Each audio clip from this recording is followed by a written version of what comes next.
საქართველოს ტელევიზიის პირველი არხი წარმოგიდგენთ 4-სერიან დოკუმენტურ ფილმს ცნობილი აფხაზების უცნობი ისტორიები.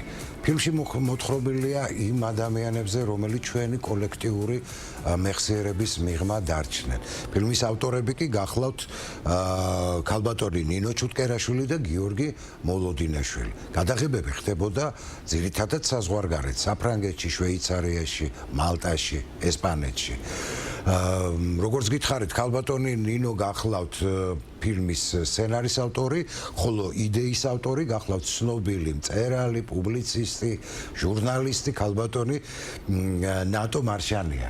მოგესალმებით დილამშვიდობისა ჩვენთან სტუმრობისათვის და ტრადიციულად ცოტა ტრივიალური კითხვა უნდა დავსვა, საიდან გაჩნდა ამის შესახებ, ამის მიმართ ინტერესი. მე კარგად ვიცი, ქალბატონო ნატო, თქვენი პუბლიკაციების შესახებ და განსაკუთრებით ჩემთვის ძალიან საინტერესო პიროვნების არზაყან ემხვარის მიმართ, რომელიც წარმოადგენდა კონსტანტინე გამსახურდიას პერსონაჟის თარაშემხვარის პროტოტიპს.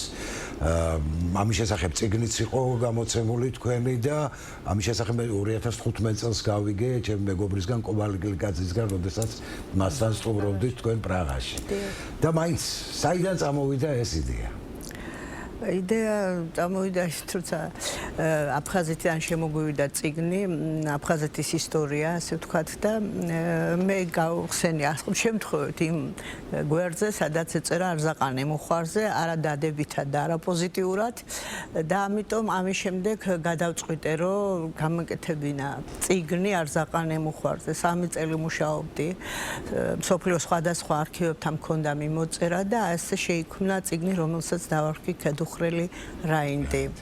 და ამის შემდეგ კიდე მის 135 წლის თავზე ვიმყოფებოდით ლეულში, აღვადგინეთ მისი საფლავი და იქ ლეულში განსვენებული არიან სხვა აფხაზებიც, როგორც არიან მიხეილ შერვაშიძე, ცნობილი მეცნიერიც ვლადიმერ მუხვარი და ასე შემდეგ გავაგრძელე კვლევა ამ პიროვნებების შესახებ, რომლებიც ნაკლებად ცნობილია ჩვენი საზოგადოებისთვის. ქალბატონო ნინო, თქვენთანაც გადმოვაკითხვით, თქვენ როგორ ჩაერთეთ ამ პროცესში, ესეც საინტერესო.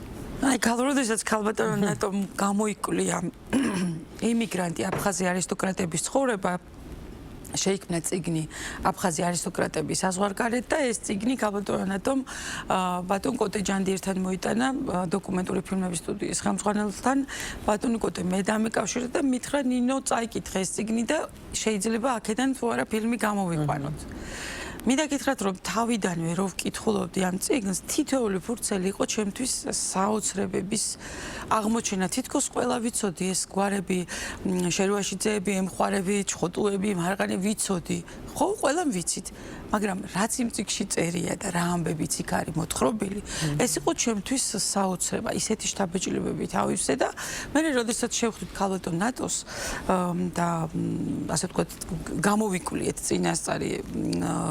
წინასწარ ეს თემა, ვნახეთ, რომ ქალბატონ ნატოს ქონია კონტაქტებიც ძალიან ბევრ მათ შთამომავალთან, ზოგს არც დარჩენია შთამომავალი, მაგრამ მისი კავშირები სხვადასხვა არქივთან და ასე შემდეგ, ეს იყო ძალიან მნიშვნელოვანი და ფასეული რამ, რომელიც იქნებოდა აუცილებლად ჩვენი ქვეყნისთვის საოცრად ფასდაუდებელი სიმდიდრე, რომ რაღაცა ამის შესახებ შეგვექმნა და მინდა ვთქვა, რომ ეს ენთუზიაზმი ძალიან კარგად გაიზიარა და სრულიად მხარში დაგვიდგა საოცარი მხარდაჭერით საზოგადოებრივი მაუწყებელი, რა თქმა უნდა, აფხაზეთის მთავრობა და შემდეგ მომდევნო ეტაპზე ამაში ეროვნული საჯარო ბიბლიოთეკაც ჩაერთო და ბევრი სურპრიზებით სავსე სერიალი იქნება ნაცნობი აფხაზების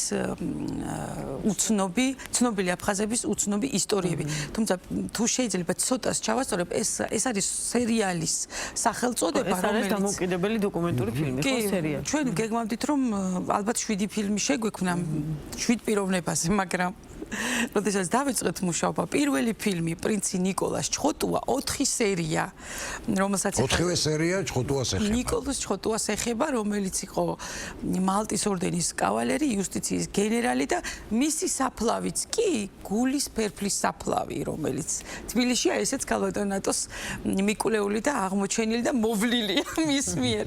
და შემდეგ რა მოხდა და რა მოვლენები გამოიწვია ამას მაყურებელი ფილმში ნახავს, ეს არ არის უბრალოდ თხრობა. ამ ფილმის ეტაპზე სხვადასხვა კულტურული პროექტი განხორციელდა. აი ფილმზე მუშაობის დროს წარმოიშვა რაღაც ისეთი საკითხები, რომელმაც შემდეგ ძალიან მნიშვნელოვანი რაღაცები შექმნა აი ჩვენი ქვეყნის კულტურული მეხსიერებისთვის და ისტორიული მემკვიდრეობისთვის. მე ძალიან მოხარული ვარ, რომ მომეცა ამის საშუალება და ყველას მინდა დიდი მადლობა გადაუხადო, ვინც გაიზიარა ეს ჩვენი ენთუზიაზმი. აი ამ წიგნში აფხაზი არისტოკრატები ემიგრაციაში ძალიან ბევრი აფხაზია ჩამოთვლილი, მაგრამ თქვენ მაინც და მაინც პირველი ნიკოლოზ ჩხოტუაზე შექმნით ეს ფილმი. რატომ მოხდა აი ამ პრიორიტეტების ასეთნაირად განსაზღვრა და რატომ ნიკოლოზ ჩხოტუა? იმიტომ რომ ნიკოლოზ ჩხოტუა მაინც დაჩაგრულად უცნობი იყო ჩვენი საზოგადოებისთვის, ვიდრე თუნდაც არზაყანემხვარი, იმიტომ რომ მანამდე არზაყანემხვარი ნატოს ბაბუაა და შესაბამისად უფრო მეტი კავშირებიც ჰქონდა და წიგნიც, მაგრამ ნიკოლოზ ჩხოტუა ჯერ ერთი კიდევ უცნობი იყო, მერე მისი არქივი ცოცხალი იყო, მისი შთამომავლები ცოცხლები იყვნენ და იყო ფილმის გაკეთების საშუალება. ფილმი მოგეხსენებათ კიდევ მეტ დამატებით რესურსებს ითხოვს, ვიდრე უბრალოდ ფოტოები ან მასალები, რომელიც შეიძლება წიგნში დაწერო და ამის საშუალებას იძლეოდა ნიკოლოზ ჩხოტუას ისტორია. და ამიტომ ვიფიქრეთ, რომ მოდით აი ამ უცნობი კაცით გავხსნათ ეს სერიალი და შემდეგ კიდევ უფრო დიდის და საოცარი სურპრიზებია. მაგრამ არ ვიტყვი ჯერ ფილმში ნახონ. გადაღების პროცესიც საკმაოდ საინტერესო იყო, რომ სხვადასხვა ქვეყანაში იღებდით. ჩვენ ვიყავით ესპანეთში, საფრანგეთში, შვეიცარიაში, მონაკოში. მოგეხსენებათ, ეს არ არის იოლი და იაფი სიამოვნება და კიდევ ერთხელ მადლობა საზოგადოებრივ მაუწყებელს აფხაზეთის მთავრობას, რომ დაგვიდგა ყველანაირად მხარში, რომ გაგვეხორციელებინა ეს პროექტი.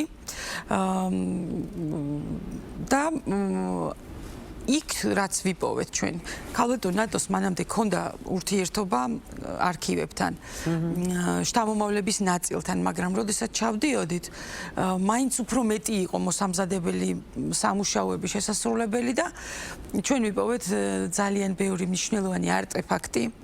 ნაწილი ჩამოვიტანეთ საქართველოში, ნაწილი რა ვიცი როგორ იქნება, შეიძლება მიეცეს ქართველ მაყურებელს და პუბლიკას იმის საშუალება, რომ იხილოს ეს დაფარული განძი ჩვენს შესახებ, რომელიც ამ ქვეყნების არქივებში არის კიდევ მოთავსებული და ყოველ შემთხვევაში ფილმში ამის ნახვის საშუალება ექნება მაყურებელს.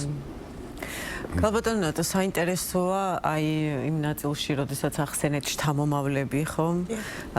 ამ ხალხის დამოკიდებულება როგორი იყო? აი რა ვიცი, ან მათი ემოცია როგორი იყო, როცა იკვლევდით ამას?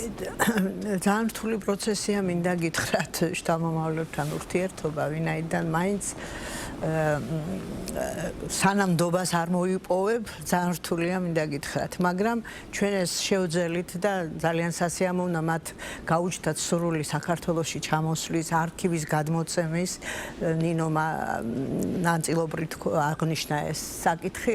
ჩვენ ჩამოვიტანეთ ნიკოლოზ ჩხოტუას არქივი ესპანეთიდან და ეს მართლაც დიდი განძია საქართველოს და კიდევ ერთხელ მინდა ვთქვა, რომ თავარი იდეა ამ ფილმის და ამ წიგნის იყო, რომ ქართველები და აფხაზები შორეულ ემიგრაციაში საქართველოს დამოუკიდებლობისთვის იბრძოდნენ. და ჩემთვის რა თქმა უნდა ძალიან მნიშვნელოვანია ჩვენ რომ ჩავდიოდით სხვადასხვა ქვეყნებში აი ეს ჩვენი ტრადიციები, ჩვენი დამოკიდებულება მივიტანეთ ამ ადამიანებთან და ამ შთამომავლებთან და პირველად ჩამოვიდნენ ჩხოტუების შთამომავლები საქართველოში, როცა ჩამოიტანეს ჩარლზ ჩხოტუას ნეშტი და დაუძალეთ ვერის სასაფლაოზე. მისი გულის ფერფლი ხო? გულის ფერფლი არის ნიკის და ნიკის შვილის ჩარლზის ყველაფერი არ თქვა. ხო, ყველაფერი არ თქვა და არის ეს რა შეკითხვა რო იყო დამოკიდებულება, ალბათ ეს არის ჟესტი იმისა, რომ საქართველოს მაინც მათთვის ძალიან ახლობელია და მისასალმებელია ასეთი დამოკიდებულება მათი საქართველოს მიმართ და რა თქმა უნდა ჩვენს მიმართ. ისევ არზაყან ემხარს დაუბრუნდები. ეს საოცარი პიროვნება იყო, რომელიც იყო აფხაზეთის მთავრობის თავმჯდომარე, ამავე დროს საქართველოს დამფუძნებელი კრების წევრი და მისი ხელმოწერა ამშვენებს ჩვენი დამოუკიდებლობის ამ კაცის პიროვნება უკვე ჩანს აქიდან.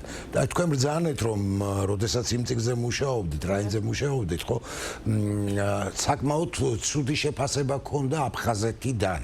ასე არა? დიახ. რამე შეცვალა ამ მე ვფიქრობ